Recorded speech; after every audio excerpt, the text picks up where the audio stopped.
Keep trying. கண்டிப்பா நல்லதே நடக்கும். கொஞ்சம் கூட இருந்து பாத்துக்கோங்க. Thank you doctor.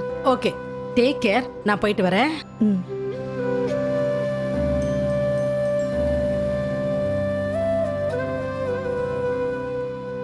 அம்மா சூப்பர்மா.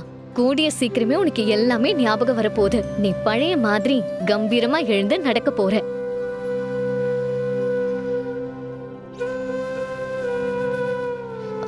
ஆனா உனக்கு இப்படி தனியா இருக்கிறதுக்கு போர் அடிக்கும்ல.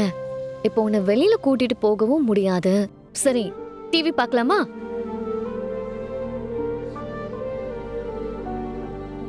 பிரபல பத்திரிகை நிறுவனர் இந்திராணியின் வீட்டிலும் அலுவலகத்திலும் வருமான வரித்துறையினர் சோதனை.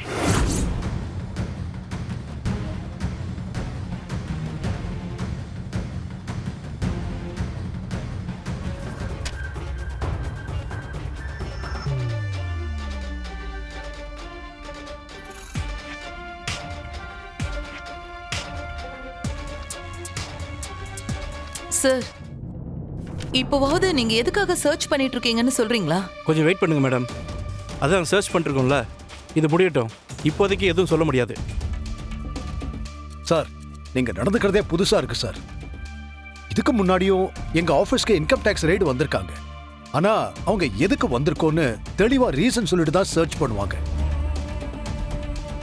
ஆனா நீங்க இப்ப வரைக்கும் எந்த ரீசனும் சொல்லலைன்னா அதை நாங்க எப்படி எடுத்துக்கிறது சார்? இத்தனைக்கும் நாங்க உங்களுக்கு கோஆபரேட் பண்ணிக்கிட்டு தானே இருக்கோம். இங்க பாருங்க சார், நாங்க ஒன்னும் இன்ஃபர்மேஷன் வராமல இங்க வரல. அத முதல்ல தெரிஞ்சுக்கோங்க. அந்த இன்ஃபர்மேஷன் தான் என்னன்னு கேக்குறோம். அத உங்ககிட்ட சொல்ல வேண்டிய அவசியம் இல்லை மேடம். எங்க கிட்ட சர்ச் வாரண்ட் இருக்கு. எங்களுக்கு கோஆபரேட் பண்ண வேண்டியது உங்களோட டியூட்டி. என்னம்மா இது இவ்வளவு ரூடா நடந்துக்கிறாங்க? விடுங்க சித்தப்பா, நாம எதுக்கு பயப்படணும்? இவங்க என்ன வேணா செஞ்சுட்டு போகட்டும். அதை எப்போ எப்படி பாத்துக்கணும்னு எனக்கு தெரியும்.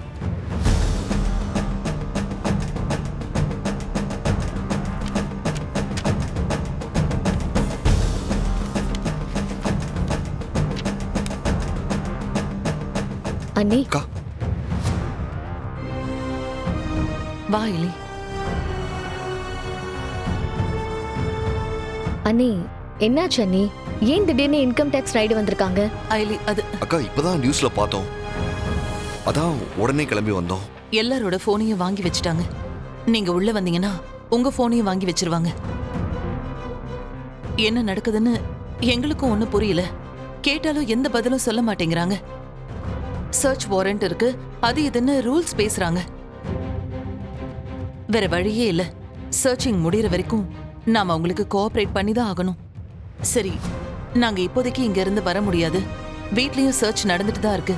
நீங்க 2 பேரும் அங்க போய் என்னன்னு பாருங்க. நான் அதுக்குள்ள இங்க முடிஞ்சிருச்சுன்னா அங்க வந்துடுறேன். சரிங்க அண்ணி. சரி சிவா, வாங்க. சரி, புரியுது. அப்புறம் அத்தை, மாமா எம்எல்ஏ ஆயிட்டா உங்களை கையிலே பிடிக்க முடியாது. எம்எல்ஏ ஒய்ஃப்னா சும்மாவா? ஆமா ரித்திகா, எனக்கு அத நினைச்சு பார்த்தாலே அப்படியே புல் அரிக்குது தெரியுமா?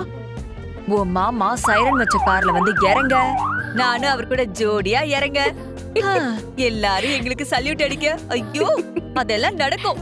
கண்டிப்பா நடக்கதான் போகுது. அத்தை, எம்எல்ஏக்கெல்லாம் சைரன் வச்ச கார் தர மாட்டாங்க. சைரன் வச்ச கார் தர மாட்டாங்களா? சல்யூட் அடிப்பாங்கல்ல, அது போதும். அப்புறம் அத்தை மேடம், இது கூட நல்லா இருக்கே. மறுபடியும் சொல்லு. அத்தை மேடம், உங்க மருமகன்னு நாங்க 2 பேரும் இருக்கோம். எங்களை மறந்துடாதீங்க. அது எப்படி ரித்திகா உன்னை மறப்பேன்? உங்க மாமா மட்டும் எம்எல்ஏ ஆனா வர கவர்மெண்ட் கான்ட்ராக்ட் எல்லாமே கபிலனுக்கே கிடைக்கிற மாதிரி பண்ணிடுவேன். அதுக்கப்புறம் மத்ததெல்லாம் சொல்லுமா என்ன? உனக்கே தெரியும்ல. அடடடடா, இது போதும் அத்தை, மீதியை நாங்க பாத்துக்கிறோம். அப்புறம் என்ன? சோ நம்ம அந்த இந்திராணியோட தயவை எதிர்பார்க்க தேவையே இல்ல. நம்ம இஷ்டத்துக்கு இருக்கலாம். இருக்கலாம். வா கபிலா.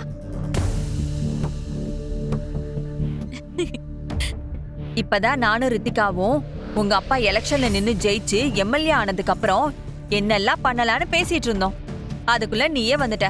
நானும் அதை பத்தி அம்மா பேசலான்னு வந்தேன். அப்படியா? நீ என்ன பிளான் வச்சிருக்க? எங்க சொல்லு சொல்லு. மா, அப்பா இந்த எலெக்ஷன்ல நிக்க கூடாது. சீக்கிரம் இதை அப்பா கிட்ட சொல்லி எப்படியாவது அவருக்கு புரிய வச்சு அவர் இந்த எலெக்ஷன்ல நிக்க வேணாம்னு சொல்லுங்கம்மா. கபிலா, என்னாச்சு உனக்கு? ஆ? உங்க அப்பா வாழ்க்கையிலேயே இன்னைக்குதான் ஒரு நல்ல முடிவு எடுத்திருக்காரு. நீ அதை போய் தடுக்க சொல்ற? மா, நான் காரணம் இல்லாம சொல்ல மாட்டேன். நீ நான் சொல்றத மட்டும் செய்.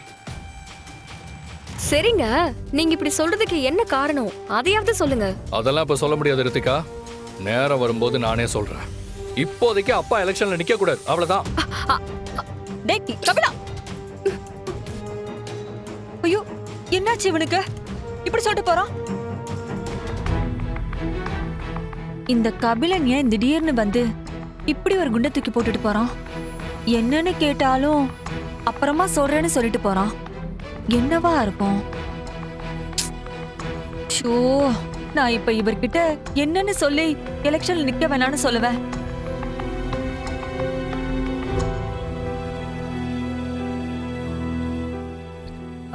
இந்திரா.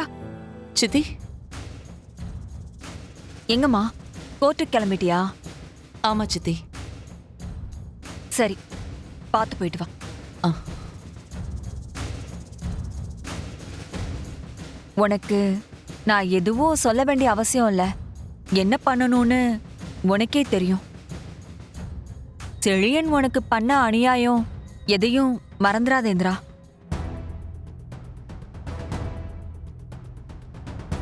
அவனால உன் வாழ்க்கையே போயிடுச்சு. இந்த குடும்பத்தோட நிம்மதியும் போயிடுச்சு. எப்படி நைஸா நல்லவங்க மாதிரி நடிச்சு அண்ணியை ஏத்தி விடுறாங்கன்னு பாருங்க. அண்ணியும் அவங்க சொல்றத அப்படியே நம்பி கேட்டுட்டு இருக்காங்க. அவனால உனக்கு மட்டும் கஷ்டம் இல்ல, எங்களுக்கும் தான் கஷ்டம். உன் வாழ்க்கை இப்படி ஆயிடுச்சேன்னு நான் வருத்தப்படாத நாளே இல்ல தெரியுமா? அட, நம்மள கூட விடு. உங்க 2 பேருக்கு பிறந்ததுனால நம்ம பாவையும் இந்த வயசுல எவ்வளவு கஷ்டத்தை அனுபவிச்சிட்டு இருக்கா தெரியுமா? அன்னைக்கு அந்த சின்ன குழந்தைய சாப்பாடு விடாம சித்திரவதை பண்ணிட்டு இன்னைக்கு ஏதோ பெருசா அக்கறை இருக்கிற மாதிரி பேசுறாங்க பாரு. இதெல்லாம் உன் மனசுலயே இருக்கட்டும். அவன் அங்க வந்து என்ன வேணாலும் நாடகம் ஆடுவான் இந்திரா. அதையெல்லாம் நம்பி நீ மறுபடியும் ஏமாந்துராத. நான் எதையுமே மறக்கல சித்தி, மறக்கவும் முடியாது. என்ன பண்ணணும்னு எனக்கு தெரியும். நான் போயிட்டு வரேன். சரிம்மா, பாத்து. அண்ணி,